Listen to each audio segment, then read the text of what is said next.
Paano kung ang kilala niyong pasaway at gangster sa court na si Ja Morant ay nagiging anghel pagkasama ang isang tao? Bukod sa halimaw na dunks at athleticism ni Ja ay kilala rin ito dahil sa mga insidente na dala niya sa loob at labas ng court. Sa edad na 24 ay talaga namang bata pa ito at marami pa nga talagang dapat matutunan. Kitang-kita nga ang immaturity na yan sa mga napapasok niyang gulo.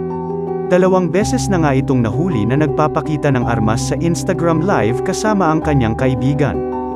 Bukod pa dyan na nanuntok din daw ito ng 17-year-old kaya nga dahil sa mga napasukan niyang hindi maganda ay nagrehab pa ito ng 10 araw pero mukhang walang nangyari dito.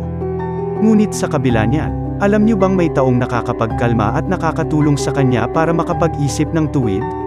Ito ay ang kanyang baby girl na si Cara. Kitang-kita nga ang pagmamahal nito sa kanyang anak kagaya na lamang ng pagbuhat niya rito kada laro. Sa mga clips nga pinupost niya sa kanyang social media ay talagang mapapansin na parang ibang tao ang Ja na nakikita sa court sa kung sino siya pagkasama niya ang kanyang baby. Isang patunay nga ito na hindi dapat agad hinuhusgaan ng tao dahil pwedeng may dahilan ang kanyang mga nagawa.